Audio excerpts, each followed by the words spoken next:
Hello guys, this is Kishan and today we are going to talk about user-defined exceptions in Oracle PLSQL. So first of all, what are exceptions? As we know, exceptions are any warning or error that is raised during a PLSQL execution is known as an exception. Now what are the types of different exceptions? We have internally defined exceptions, predefined exceptions and user-defined exceptions. In this particular video, I will be discussing about user-defined exceptions. But just for our knowledge, internally defined exceptions are Oracle defined exceptions which do not have a name. Predefined exceptions are again Oracle defined exceptions which have a name. Say like zero divide, too many rows, those kind of. Both of these exceptions are internally managed by Oracle. Whenever that particular situation comes in a PLSQL block or a function or a procedure or a trigger, they would be implicitly raised. So all we need to do is handle them. But for user-defined exceptions, we need to declare the exception, raise the exception, and handle the exception. Now, what do I mean by handling an exception?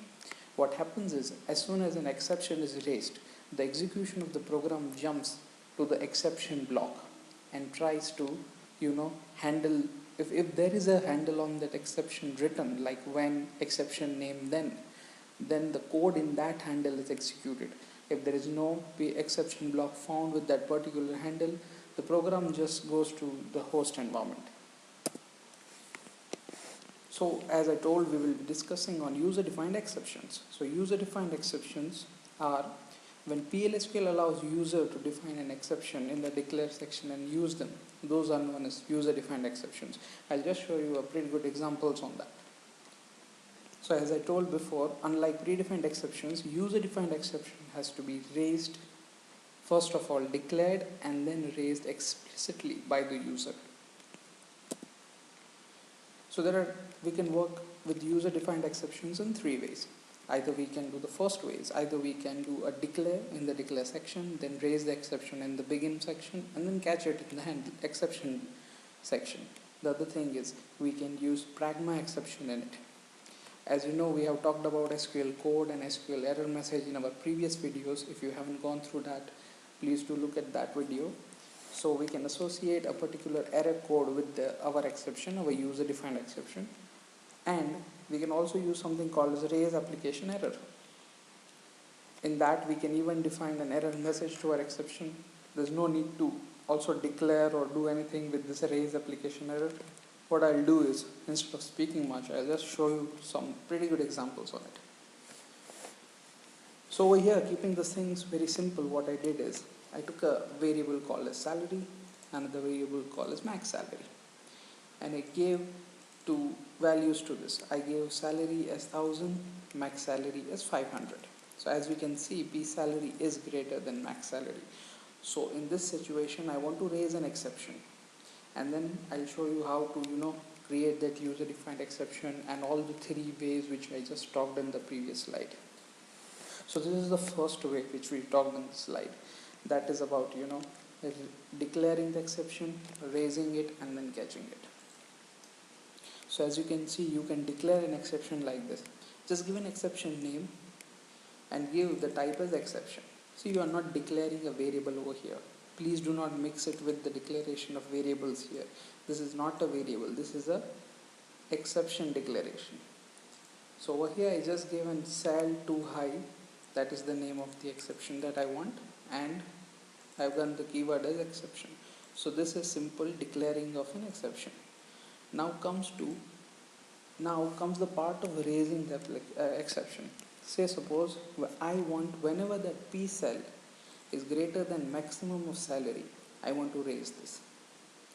So this is the part of raising the exception. One simple way to raise an exception is just write raise an exception name.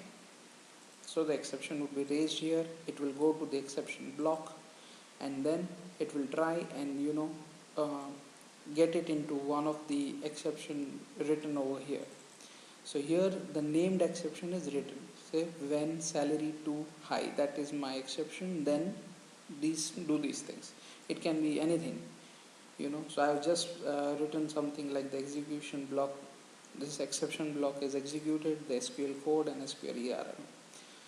So this is the way you can simply work with user defined exception.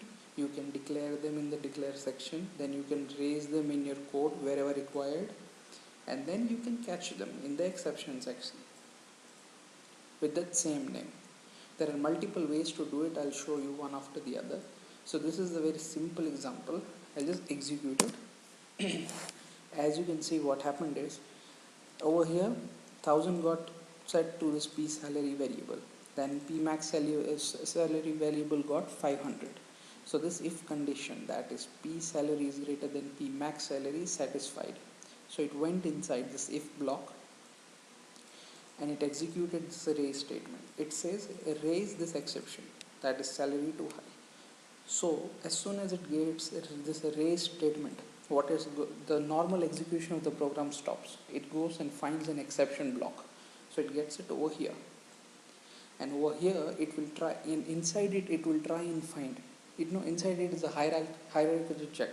So if it gets the salary too high, that is the whichever exception is raised over here, it gets catched here and it executes this block. That is what we are seeing here. We have this exception block executed.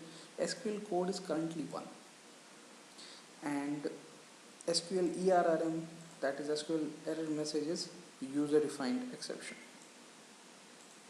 So as you have seen in our previous video, SQL code is nothing but the error code associated with the recently raised exception, and SQL error message is the error message associated with the recently raised SQL code. I've done a detailed video on it. If you want to go deep into this SQL code and SQL ERRM, please look at that.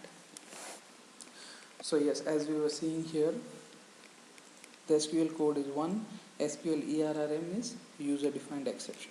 So this is a simple way that we have created an exception and raised it and handled it over here. Now say suppose if you have not written the specific catch over here, you can even mention when others then. When others then is the most generic exception catch. It will always get executed at the end, and whenever you have written multiple when exceptions, like if I have different like when too many rows or anything over here, please do make sure that the when others then is at the end, because it is a hierarchical check. When others then, the others exception is the most generalized one. If you place it above anywhere, you will get an issue, it will raise an error. I'll just show you that. So as you can see, even if I don't put my named exception over here and catch it in the most generalized when others block, it is perfectly fine. And let's execute. See over here, exception block is executed. This is the others one. Now what I'll do is I'll also put my named exception here above the others block, and my name of my exception is salary too high, so I'll put it here, and I'll write exception block salary too high executed. I'll just mention others here so that we can come to know which block is executed. So when you do something like this, you can see that salary too high exception block is executed, because when it checks high, it checks one by one in the order. The first one it will get is salary too high and it will execute it. It will then not go to when others then, but say suppose you have a select statement here or any other statement here and which raises an exception other than salary too high, that will get catch in this when others then block. Now as I mentioned, if you will put this after when others then, it will raise an error. Oracle will say, hey, you are saying the most generalized one is here, then why anything else is needed below it? So I'll just show you, it will raise an error. So it says when others handle must be the last among the exception handlers of a block. So if you are using others, then make sure it is at the end.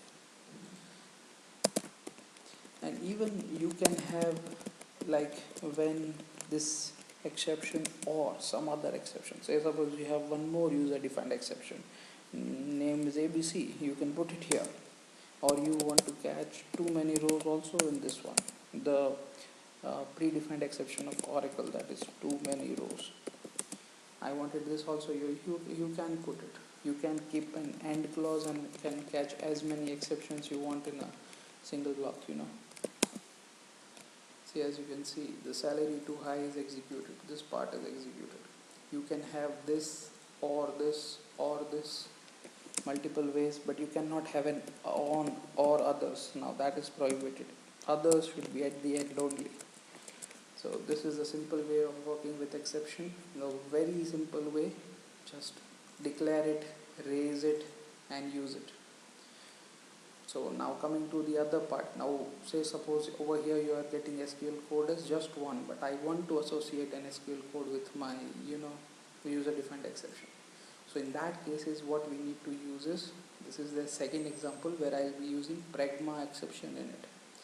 What you do in pragma exception, first of all, pragma is, I've done a video on pragma autonomous transaction. You can know about pragma and all in that. What pragma does is, before anything is done in this program, Oracle checks anything else. First of all, we tell Oracle, hey, exception in it, associate my this exception with this error code.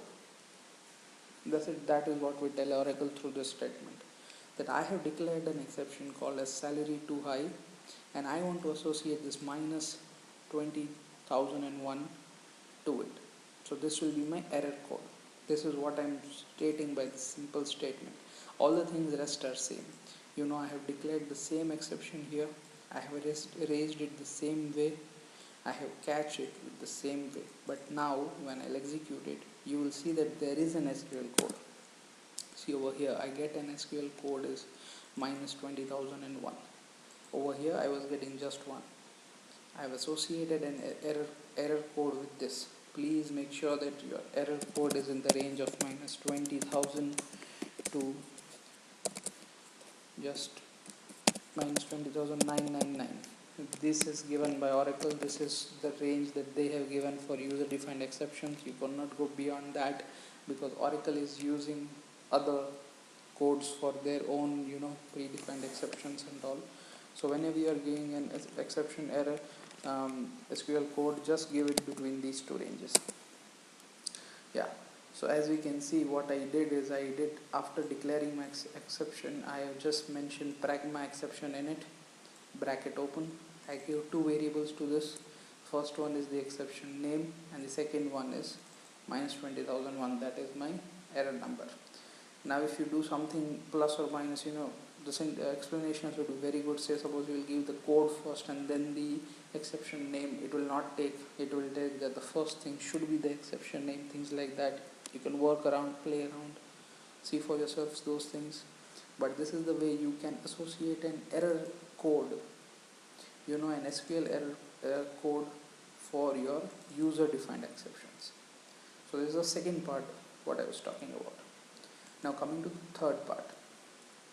The third part is, say suppose I have got my error number, but what about my SQL error message? I still don't have a message.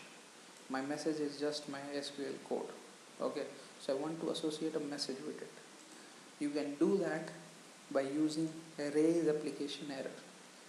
Now raise application error is a very different thing. What it will do is, it will take the execution of the program out and directly go to the exception block.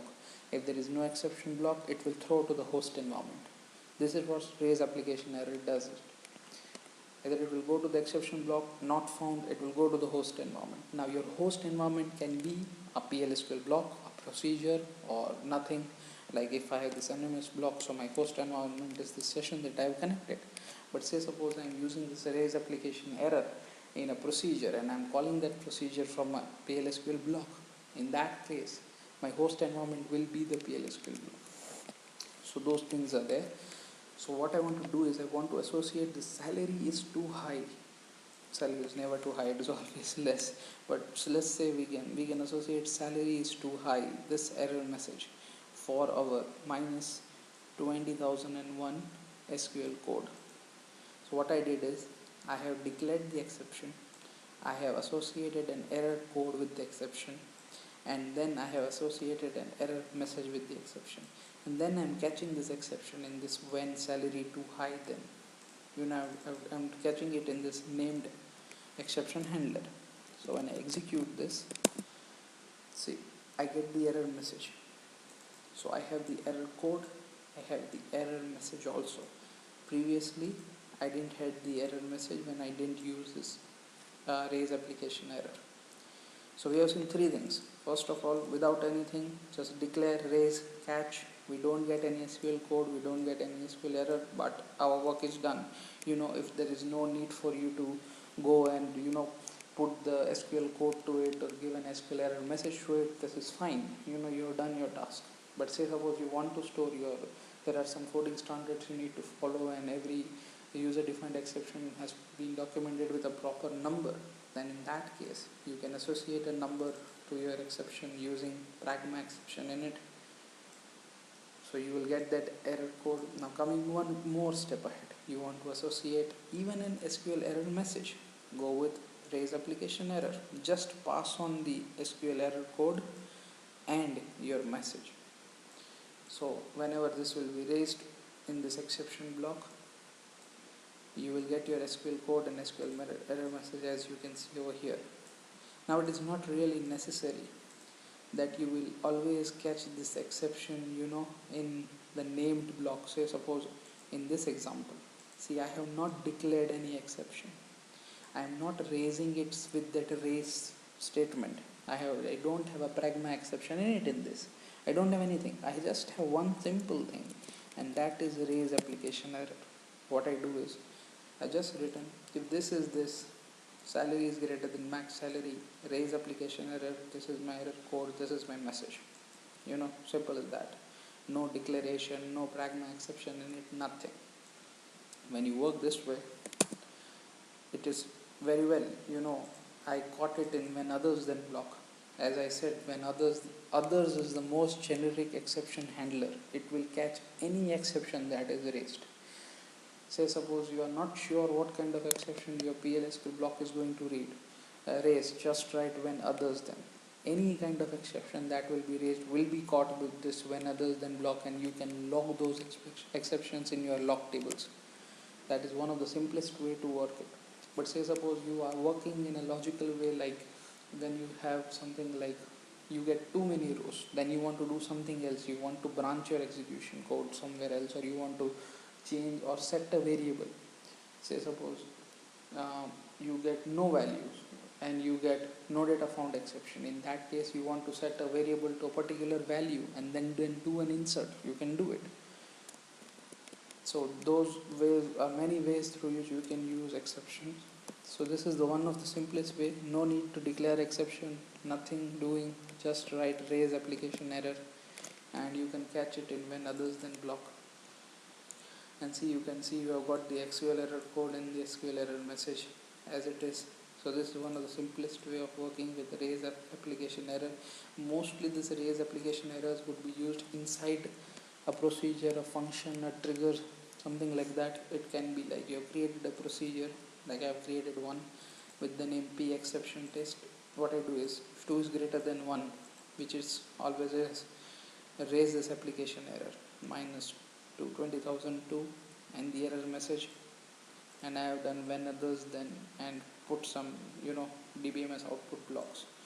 So I can create this procedure simply.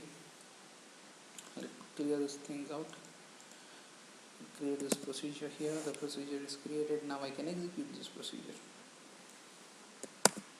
So as you can see, this procedure is executed, and the output of the block is when others then the SQL code, that is 20002, the SQL error message, that is error raised from raise application error.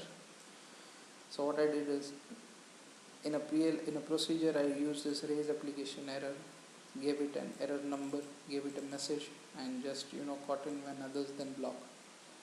You can even omit this exception block altogether over here. See, my procedure is compiled. Over here it says this is compiled without any errors. Now when I use it in this, what will happen is this raise application error would be executed when I call this, and it will throw the execution of the block to the host environment.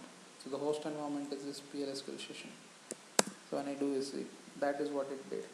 Just threw the exception to the front end. It said raise application error at this line, at all those kind of information.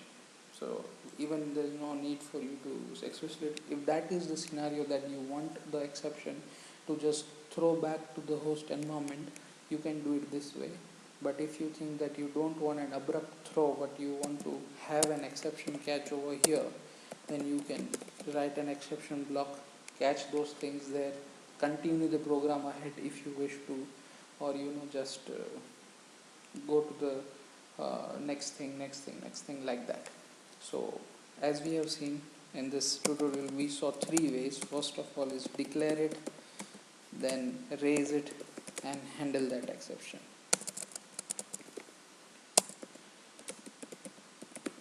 And handle it in this when exception block.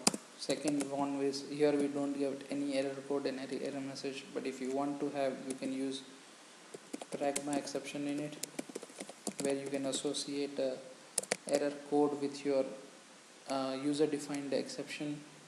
And third thing is raise application error, the most simple of that, which will just throw the application to the host environment. Over here you will pass the SQL code that you want and SQL error message that you want. An SQL exception in it, first of all what you pass is your user defined exception, and second one is the error code that you want. So this is our video on user defined exception. We have another video on these predefined exceptions and how to work with them. I guess you guys enjoyed watching this video, and this video was quite informative. Please do let me know what you think in the comments. Please do like, share and subscribe. This is Kishan signing off. Thank you.